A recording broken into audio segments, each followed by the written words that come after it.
Welcome, my people. Welcome, my people. Do you sow bitter leaf and expect sugar cane to manifest? Is it possible? Or do you grow corn and expect rice to be harvested? So this not coming out to say that Tinubu has pushed people to lose hope in one Nigeria, most especially in the north, for me, is senseless. And I think it is one turn deserves another. This is what we call paying good for good, paying evil for evil. Let us see how El-Rufai was betrayed. We all know how El-Rufai betrayed all his benefactors in the past. We know how he betrayed every one of the people that have supported him to become who he is. That is a perfect example of who the Northerners are. The Northerners, who in the last 8 years of Buhari regime betrayed us, the South, most especially the Southwest. Let me agree that the Southeast don't vote for APC.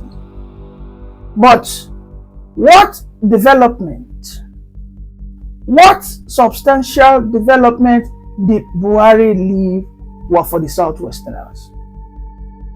Buhari, who came on board, introduced a full-scale nepotism. Buhari came on board, appointed all the military chiefs, appointed key positions, and he gave it to his northern brothers and sisters, sons and daughters. In fact, under Buhari, that was when the agitation was reactivated. We all know that when Jonathan was there, when Yar'Adua was there, when Obasanjo was there, under the PDP regime, issues of MEND, okay, which is the Militancy Emancipation for Niger Delta, we had the likes of Pandef, we have the likes of Tompolo, and also under Obasanjo, there was a slight introduction of Boko Haram, but they immediately attended to those agitations. It was under Obasanjo and co that we have the likes of Uwaziriki, and those agitations immediately were deflated. People believed in one Nigeria because, most importantly, they delivered on their good governance promise. Under Obasanjo, people were looking up to Vision 2020. But what will happen? APC came in with deception. They brought the most inept, the most incompetent, and the most nepotistic individual called Buhari. This man, who the Northerners all through his 8 years, the Northern intellectuals, the Northern intellectuals, the Northern clerics, the Sultan, all of them never for one day come out to say that Buhari, this one what you do too much. Oh. Our brothers in the South will think you want to Northernize everything. This is what you are doing, whether they are killing Christians. In fact, Donald Trump had to question Buhari that why are you killing Christians in your country? The Christian Association never for one day protested, never for one day organized, march of agitation that we Christians do not longer feel safe under this northern agenda, which is pushed by Buhari. So, fast forwarding this to 2023, I can now see, because these northerners have enjoyed suckling from the breast of the motherland. They have enjoyed it so much, the sweetness of our common patrimony, wherein all of them have been appointed and inserted in some department that they don't even have the qualification for. Then Tinubu came on board. He started doing what? I will feed you the same ounce of poison. that you gave us in the South. In fact, the same ounce of poison that you gave us not in the South, you extended it to our brothers in the Middle Belt. I will also feed it to you back so that you know how it feels. In just less than 18 months, these guys are already confessing like witches and wizards. You know, crying all over the timeline, crying all over social media and televisions, saying that, oh no, we do not, we are losing hope. Oh. We do not want, we are getting tired of this one Nigeria. How come Tinubu is appointing all his brothers and sisters? In fact, El-Rufai even came out and attacked Tinubu. El-Rufai said that all the Southwesterners, his appointees are so arrogant, talking to not anyhow, that the Southwest must understand, and of course the entire Southwest, including the Middle Belt, that nobody can be president without them. That if they lose hope in one Nigeria, and everything will scatter. Dabaru, please, have you ever seen any Southerner begging for one Nigeria? I don't think anybody in his right senses in the whole South from Middle Belt, I don't think anybody, I mean, I triple dare you, maybe you can mention one or two people, right? Name it. Is it from the pastors to the herbalists?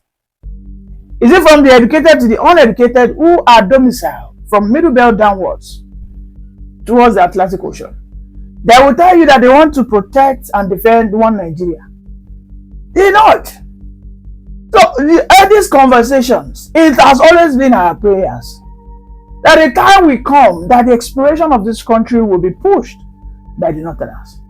And this is why I see so many brothers, you know, in the other side of the South, yes, who are now coming out with their full chest, you know, pushing their support behind Tinubu. In fact, so many of them have said, we will not support Peter Obi again, because we don't think if Peter Obi was there, Peter Obi would have wanted to be dancing to the tunes of the Fulanis, and all this agenda of tax reform, all this agenda of regionalism, all these topics that we are talking now about, not getting tired of one Nigeria, wouldn't have been happening, because Peter Obi would probably have been just, you know, kowtowing, bending, kneeling. Any small threat from the north, you rush down. You might even forget all of us in the south. The issue of the Lagos to Calabar coastal road might not even happen. You might want to try and be unifying the Nigerians, that we all know that we do not have common character, we do not have common ideology. So you are trying to come and build a multi-story building on a floating foundation. So you imagine. So this is why my brothers from the southeast today are all clamoring and singing the chorus of Tinubu must be re-elected come 2027. I am not a supporter of Tinubu, but one thing is clear.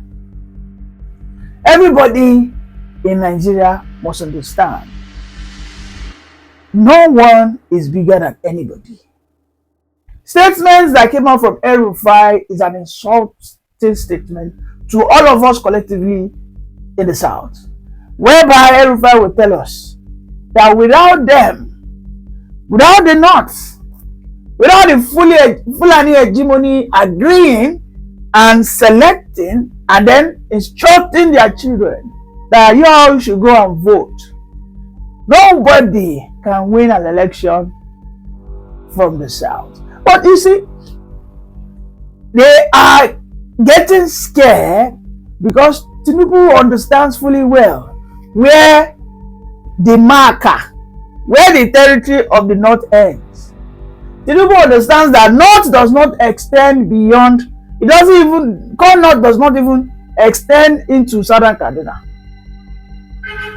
It is all because of the colonial masters who did and created this nonsensical contraption. I think Tinubu is a student of history, and if you want to look at Tinubu's historical arguments about one Nigeria, he has always said it. I do not believe in one Nigeria. He has always said it. Tinubu came out and said that I do not believe in one Nigeria. I will plant seeds of discord between the Hausa and the Fulanis, because this is body language. I am coming here to interpret it, speculating it, alleging it. His body language are clear. The reason why a person like Erufai would come on board is because they think, as a Fulani man, they have the Hausa in their chest pocket and their back pocket. They can always stretch their hand and use them like a tool anytime they like, or sit on them whenever they try to be vocal, subject them because they are their subjects. But Tinubu has seen that, okay, even if the Hausa are long gone, they've lost their senses because of the Quranic schools, Islamic indoctrination. Okay, those ones are forgotten stories. But I still have some people who are educated, who are conscious. These are people who want to even fight for their freedom. From time immemorial, you will see that Jos has never given up.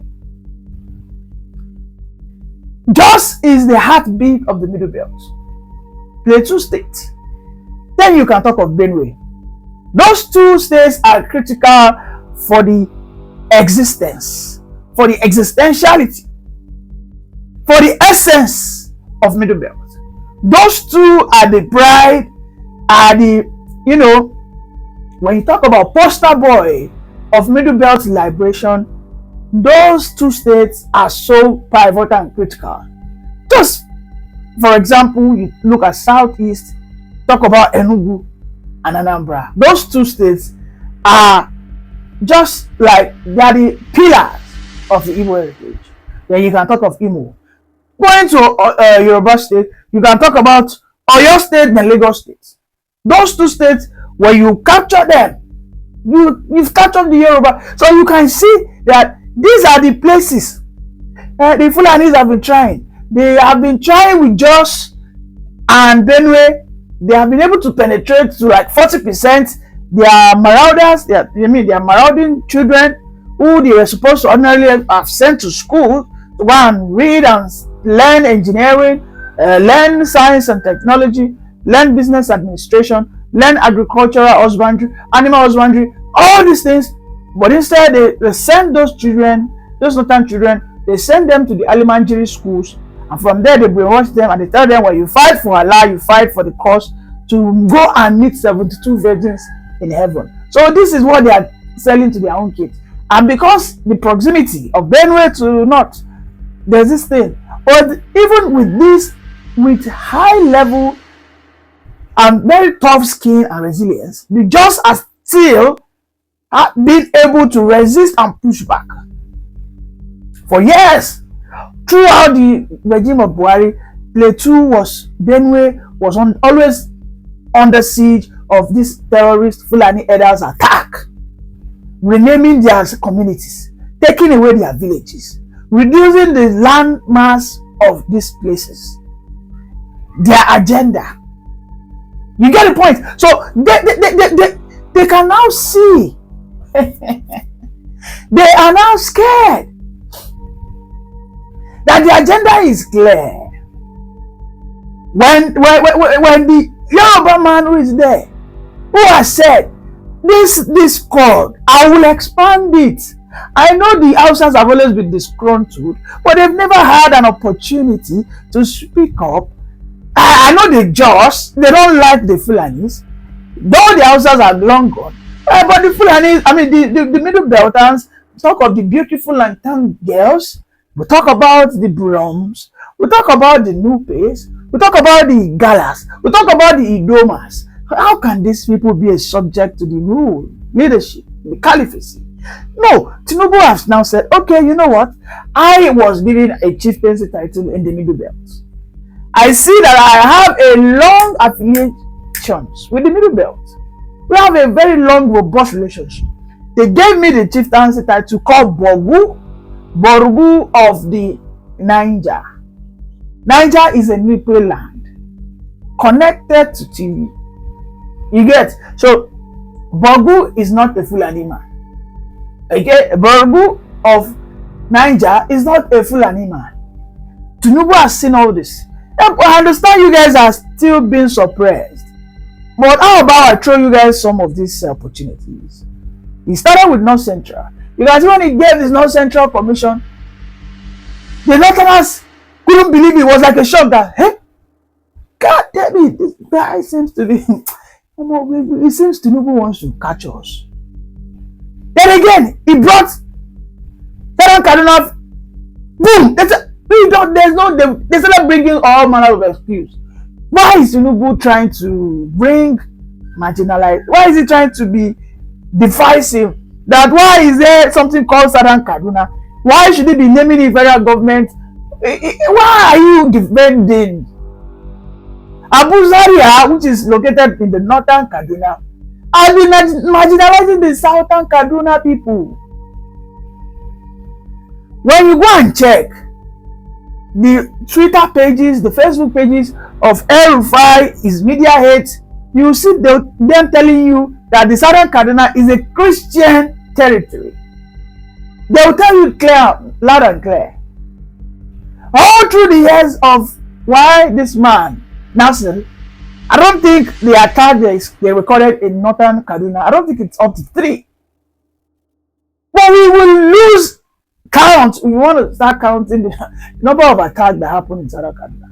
It got to a point. The Sultan just said, what's my major concern? Kilo coming there. Not be my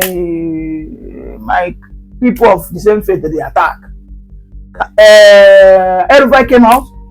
He said, well, it is not in my power. It is there's nothing I can do. It is the duty of the president. We know fully well that Buhari, who came out to tell us that Fulani herders are carrying guns because they need to protect their cows. Because farmers are attacking them. But when the farmers wanted to pick guns too, so that they can also protect their own farm, we saw Fulani leaders. We saw the Mieti Hala, the managers, saying that their lives are at risk, that farmers are killing their children. And then immediately Buhari responded that the soldiers should go, the Nigerian army should go out and attack. Go out and eat any farmers they find with guns. Shoot on sight. So you see, they have lost all their powers. That fear, anxiety, that power is about to be taken away from them because of this facade of one north. They term it Arewa, that includes a Plateau man, that includes a Benue man, that includes a Taraba man, that has nothing to do with the Fulani people. Go and check the traditions of these people. The Tarabas are acting like the Igbo people. The Kogi people are like 70% Yoruba, 30% Igala, Igbos. Go and check the Benue, Idoma. Like 65% of them are ancestrally connected to the Igbos. But they want to be subjugated. These are the people that they are counting that their votes will be regarded as northern votes. In fact, we need a renaming. I said this yesterday. We need a renaming. We need to have that renaming, that proper nomenclature. Not is Kano, Kaduna, Zamfara, Sokoto, Katsina, those are Kano states. Borno. From the southern Borno down, Middle Belt, southern Kaduna, Taraba, Benue, Kogi, those ones should be what? Middle Belt. Bam. You know? Those should be Middle Belt. There's no need for new creations. We don't need it. Just rename it. Renaming it, first and foremost, it will be one of the biggest blow to them. All of them will start running kitty kata kata kata kata kitty. You see the Sultan start releasing communique. Hey, Tinubu, he bizaga, he gbogbo.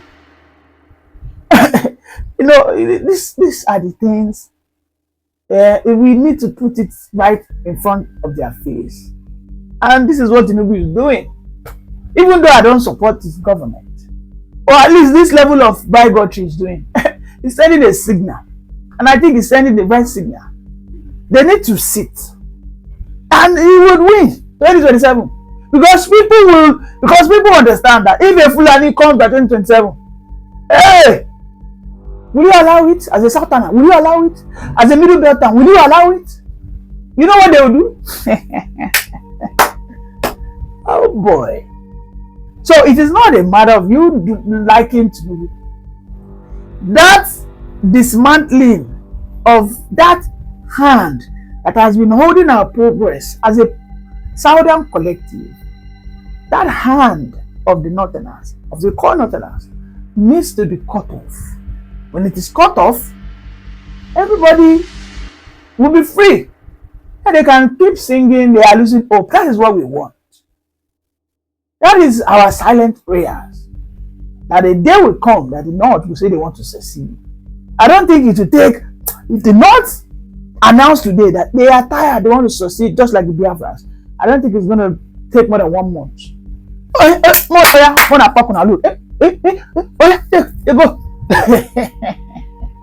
Nobody is going to wage war against them. Wait, Kenny. Go and meet your brothers in Nigeria Republic. Who is going to wage the war? You want to go?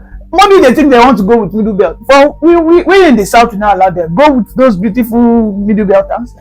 It's not possible. Those Middle Belters ladies that are like Oyibo. It's not possible. Yeah, go.